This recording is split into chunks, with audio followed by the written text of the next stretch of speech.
Le logiciel Paint.net met à votre disposition un certain nombre d'outils qui vous permettront de tracer et de réaliser des formes, donc des formes géométriques, mais aussi des formes libres. Donc dans ce module de formation, je vous propose ici de découvrir comment dessiner des formes à l'aide des différents outils proposés par Paint.net. Donc en effet, j'ai ici, comme vous pouvez le voir actuellement, un document vierge et je souhaiterais dans un premier temps commencer par réaliser des dessins à l'aide des différentes formes qui vont m'être proposées. Donc pour cela, je me rends tout simplement dans la petite palette d'outils qui se trouve ici située sur la gauche de mon logiciel. Et tout en bas de cette dernière, je retrouve ici les différentes formes que je vais pouvoir utiliser. Donc par exemple, les trois formes principales vont être la forme rectangle ou carré, rectangle ou carré à coin arrondi et ellipse ou cercle. Donc je vais commencer par la première, je clique alors sur rectangle, mon curseur a été modifié. Je peux maintenant ici choisir de paramétrer dans un premier temps ce que cela va donner. Je retrouve alors l'outil qui a été sélectionné. Par la suite, je vais commencer par dessiner tout simplement le contour d'une forme.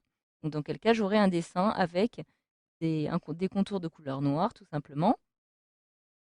Par la suite, je peux ici spécifier la largeur du pinceau. Donc 40, cela fait peut-être un petit peu beaucoup. Je vais venir réduire, on va mettre, admettons, à 12 pixels. Je retrouve ici par la suite le remplissage. Donc évidemment, je ne souhaite pas de motif pour le remplissage de mon contour, mais plutôt une couleur unie. Et dans quel cas, en sélectionnant couleur unie, j'aurai par défaut la couleur primaire actuellement sélectionnée, c'est-à-dire ici la couleur noire. Donc voilà, une fois que cela est fait, je peux maintenant venir tracer ici mon premier rectangle. Donc je clique et je maintiens mon clic enfoncé et je relâche lorsque cela me convient. Donc voilà, j'ai ici tracé mon premier rectangle. Si maintenant je souhaite réaliser un carré, ce qu'il me suffit de faire, c'est exactement la même chose, sauf que cette fois-ci, je vais devoir maintenir la touche maj enfoncée, qui va me permettre de contraindre ma figure à réaliser uniquement un carré. Donc je clique, je maintiens la touche maj enfoncée et automatiquement je viens ici réaliser un carré. Donc voilà, c'est vraiment quelque chose de très simple. Vous allez ainsi pouvoir réaliser différentes formes rectangulaires.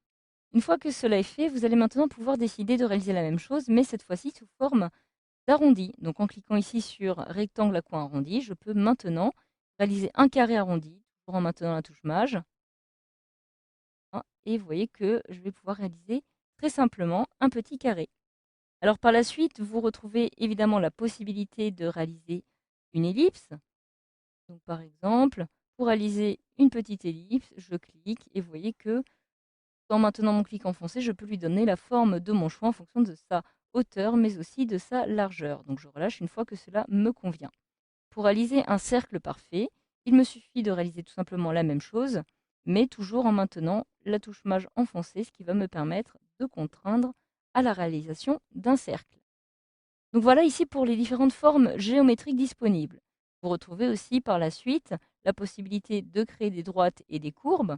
Donc pour créer une droite, il n'y a rien de plus simple. Vous pouvez cliquer, vous maintenez votre clic enfoncé et vous pouvez ici lui donner l'inclinaison de votre choix et relâcher. Vous allez avoir ici créé votre première droite. Vous pouvez d'ailleurs venir remodifier par la suite de façon à réaliser une petite courbure. Vous voyez ici, celle-ci se compose de plusieurs nœuds, ce qu'on va appeler des nœuds, qui vont permettre d'orienter par la suite la courbe comme bon vous semble. Voilà, donc ici pour les différentes courbes, vous pouvez à nouveau spécifier la largeur du pinceau, le style, donc si vous souhaitez par exemple créer des flèches, donc ici pour créer une flèche, et je vais ainsi pouvoir créer des flèches très simplement. Donc je clique et cela va correspondre tout simplement à l'extrémité de ma flèche. Choisir le type de remplissage, etc., etc. Donc tout comme les autres types de figures.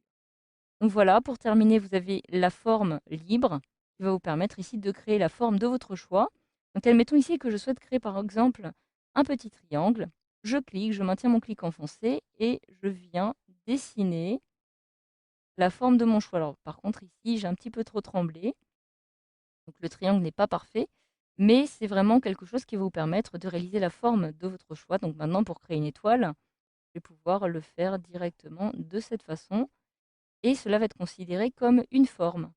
Donc voilà, cela est très simple. Vous pouvez par la suite modifier la couleur en choisissant ici une autre couleur que celle qui apparaît ici actuellement noire. Et vous pouvez évidemment réaliser la même chose, par exemple, avec des motifs. maintenant, pour créer par exemple un trait, je procède de cette façon.